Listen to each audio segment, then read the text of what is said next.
This week on the Paw Report, if you have an old friend that likes to keep you company, you'll want to stick around for this show. Dr. Chad Ely from the Effingham Veterinary Clinic is here to teach us the best way to take care of our senior pets. That's next, so stay tuned.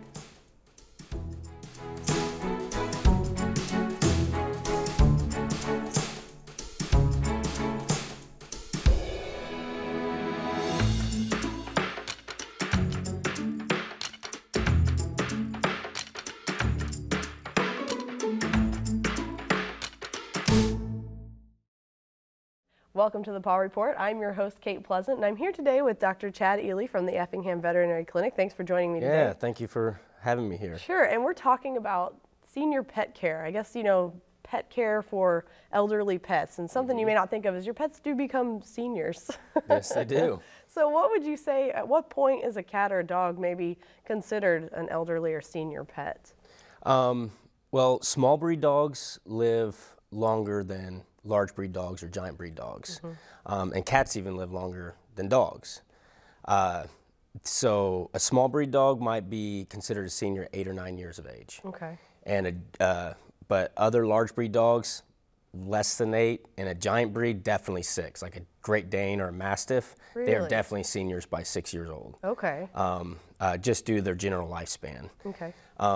But just because they're seniors, doesn't mean they're necessarily too old, because there's been a lot of advances in veterinary medicine that make our dogs, that have allowed our dogs to live much longer. Do you want to talk about a few of those, maybe some of those advances? Oh yeah, sure. A lot of the same medicines that we treat dogs with and cats with are used in the human side.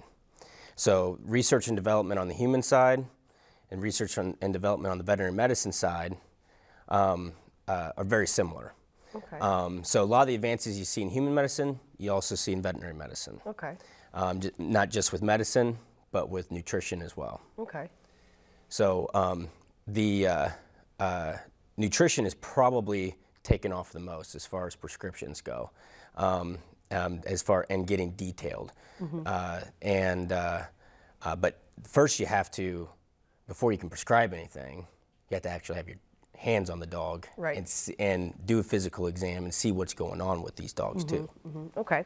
So what kinds of things, you know, as your pets get older, what should we maybe be looking for when it comes to signs or symptoms that, you know, they may be having trouble with some of the aging process? Sure. What we want to do for our seniors, well, with all of our pets, we'd like to do a wellness exam and see your pet once a year. You know, put our hands on the dog, do a complete and thorough physical exam. And in our senior dogs and cats, we should probably do blood work. Okay. And also do analysis of the urine, and to find maybe the early treatment, you know, early detection of certain types of diseases or failures, or things that are going on before they actually start showing signs. Okay. All right, there's a lot of things that smolder before they ever show overt signs of being sick. Okay. And you could do that with just screening with, you know, blood testing or urine testing. Okay. You can find those things. And those pretty simple processes for the animals? It's kind of painless? Oh yeah, as far as urine goes, we have them collected at home. Oh, okay. They can collect it at home and bring it to us, and in a matter of minutes we can do a urinalysis. Okay. As far as blood chemistry goes, we have an in-house lab.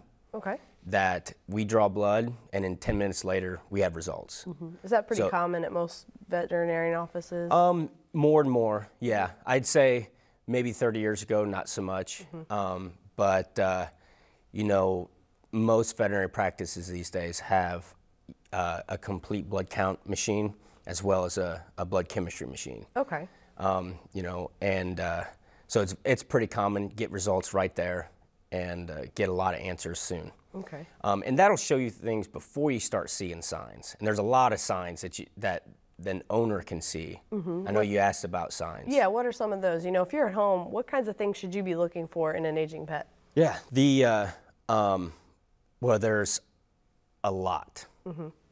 But excessive thirst Okay. All right, which might lead to excessive urination, persistent vomiting that lasts more than 3 days, as well as other gastrointestinal disturbances, panting, coughing, doesn't tolerate exercise as well, and maybe a big one is weight loss. Okay. Okay, and that one can be slow. The owner doesn't see it every day, but without having to scale and not seeing it every day, a loss of 10 pounds in a 90-pound dog is significant. Sure. You know, and so general signs, you know, and another sign would be not just weight loss, but excessive weight gain.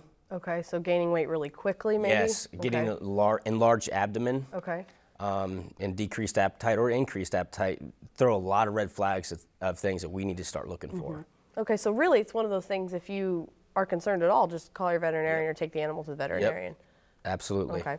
So what are some of the most common things with cats and dogs that you see in aging pets? What are some of the most common, I guess, failures, I would say?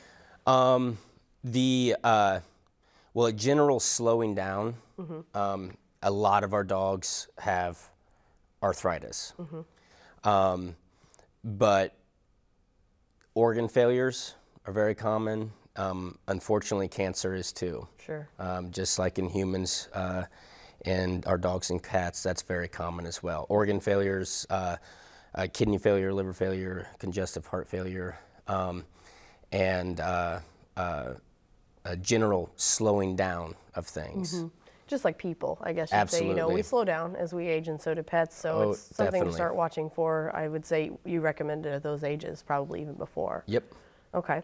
And so what kinds of things, when you see aging pets in your office, do you begin to recommend? You know, you said animals have arthritis, for instance. What's a recommendation for arthritis? How can you help your pet with that at home? The most common things is improve their quality of life and decrease their pain. Just make it easier for them to get around better. And there's lots of different ways that we assess pain and treat pain and improve joint function. And also in dogs that are having a hard time getting around, weight control is very important. Okay. Because they carry an extra load. So we want to be strict with their portions as well. Okay, I was going to say, so is that a diet and nutrition Yeah, type of thing? yeah. Maybe it's changing the food, or? The food as far as the food goes, say you have a 10-year-old golden retriever. It's a senior. We do our annual wellness exam. It's normal. If we did a geriatric profile as far as blood work goes or urinalysis, that's normal. That dog could just be on a regular senior specific dog food. Okay. All right.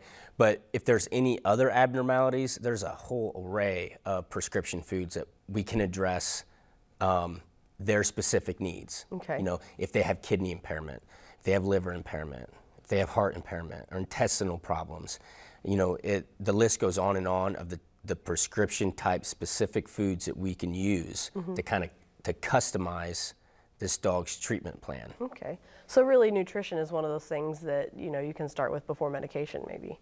Absolutely. If you catch it soon enough, you know, with, like I said, the wellness exam and screening with blood work, nutrition is one of the first things we go for in our early intervention for diseases. Would you say that's an area that's maybe kind of developed over the years in veterinary medicine? Definitely. The pet food industry is enormous.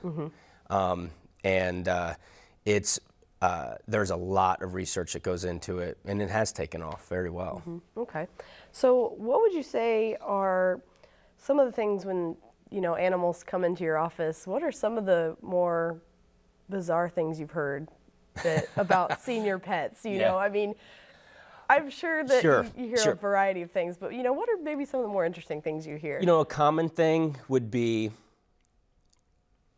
you know, not only does the dog slow down, but some of their senses get dull too. Okay. All right, hearing, vision, taste, touch, smell, things like that. Okay.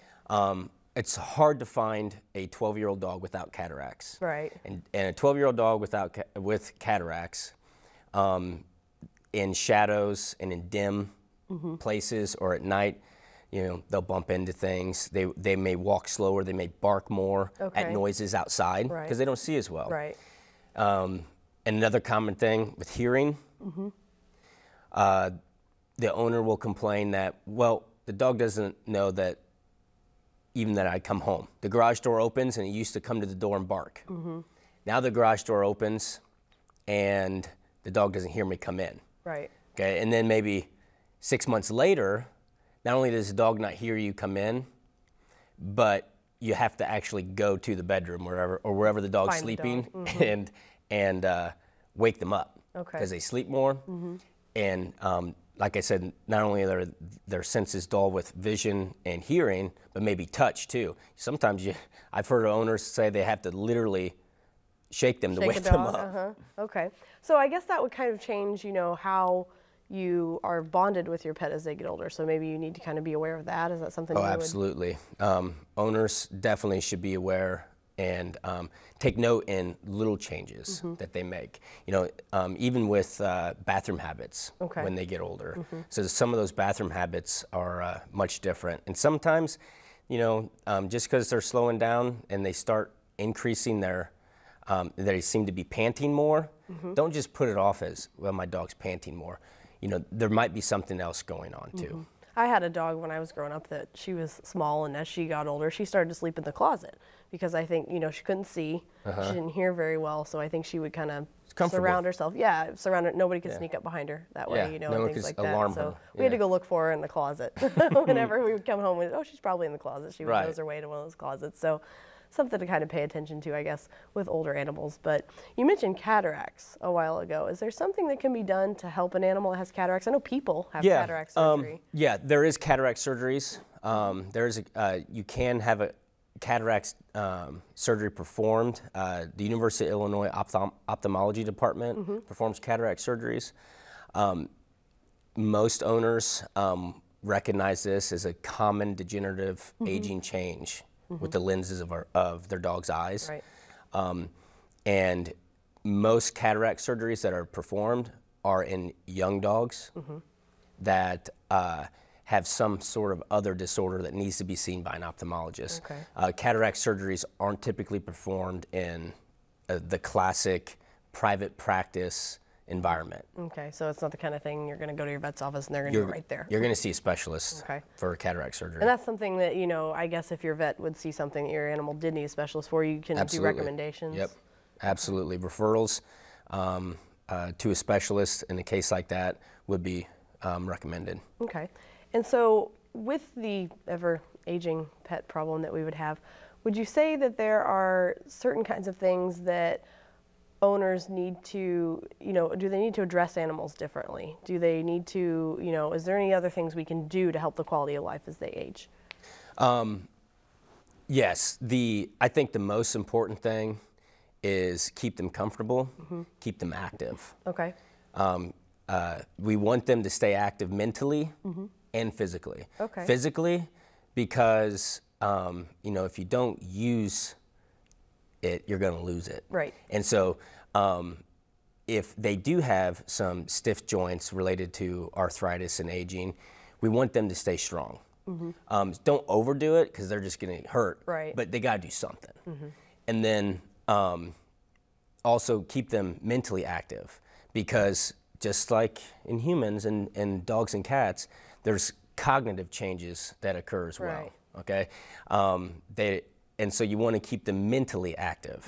So what kind of recommendations can you make for that? I mean, is it like a treat ball that maybe works their brain a little? Absolutely. Treats, just taking them for a leash walk, and just doing the normal things that you've always done, just maybe slow it down a little bit. As you say, maybe a little slower, maybe a little quieter, something like that. Right. Okay. And with arthritis, you talked about that a little bit. That's obviously a common problem. A lot of animals have. You'll see them kind of slowing down, limping, things like that. What if someone says, I'll just give the dog some Tylenol? Oh, that would be, have some devastating side effects. I do not recommend Tylenol. I do not recommend ibuprofen. Absolutely ever. No pain relievers. People pain relievers are not for dogs? No. I would not use those products. They don't have the same enzymes that we do to break those things down. So what happens is those tend to be toxic. Okay. All right. We take those, we use them as anti-inflammatories, and our body eliminates them. Dogs and cats take those, and they cannot eliminate them because they don't break them down the same way we do. So it stays in the body and causes lots of different side effects.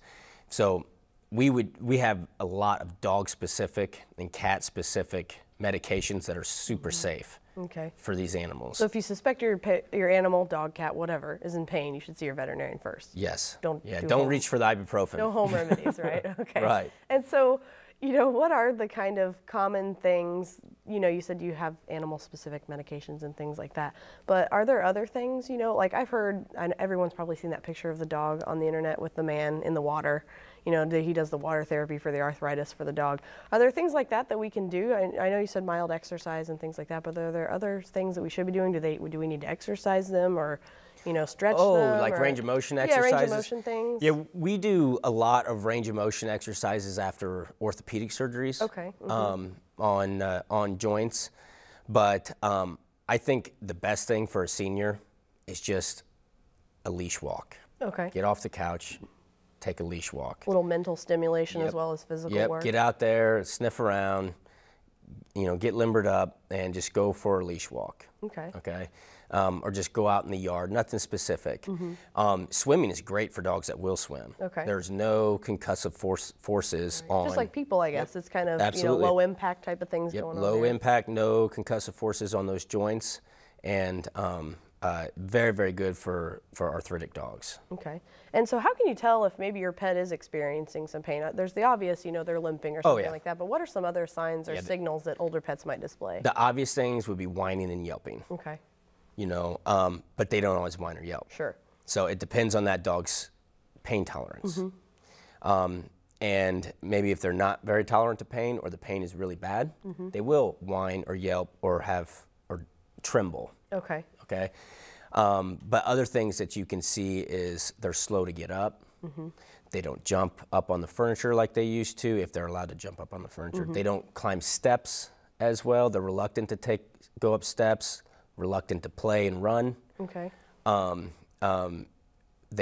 When they do get up, they stand much slower, and they might shift their weight. Okay, so you might see them trying to adjust to get comfortable. Absolutely right. Okay.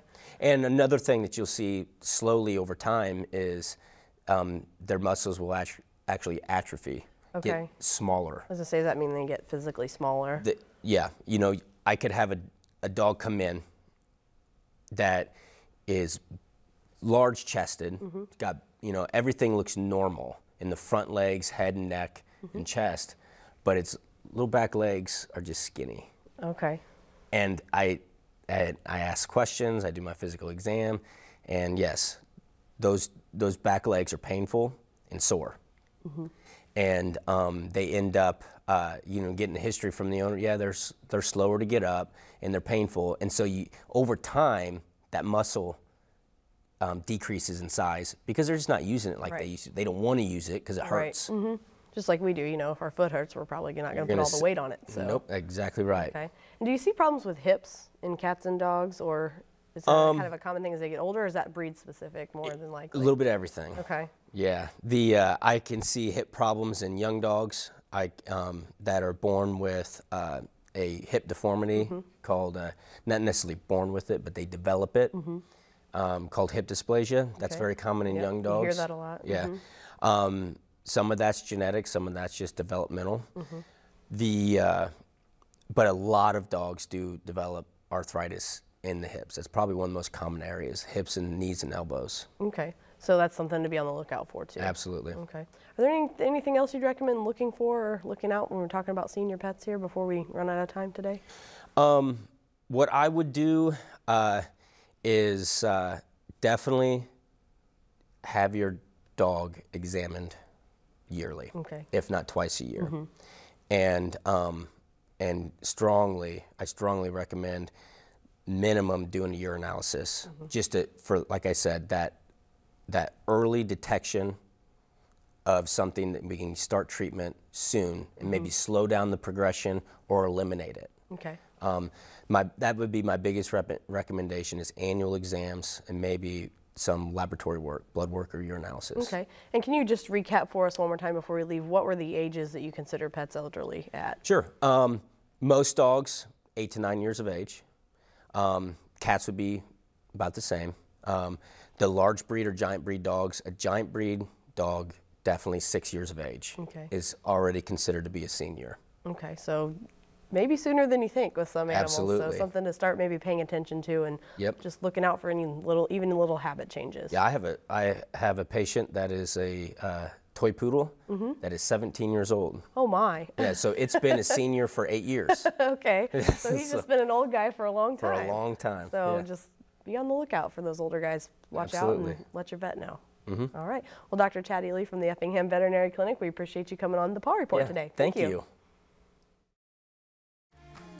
If you're a veterinarian, trainer, groomer, specialist, rescue organization, or shelter that would like to partner with the Paw Report by providing expert guests for the show or animals to be featured on our Adoptable Pets segment, please contact us by emailing kfpleasant@eiu.edu or call 581-6960. Or if you have a topic you'd like to see on the show or questions for our experts, contact us with those too.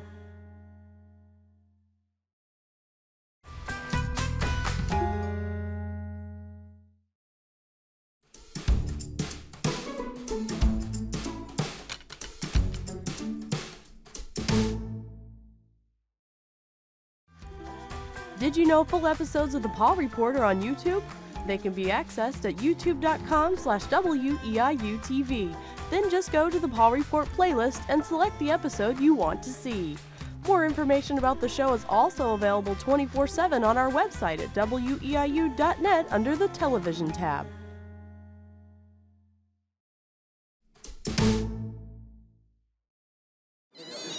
Firefighters are used to taking calls about cats stuck in trees, but when a kitten is stuck inside an Abraham Lincoln statue, it's quite a different story.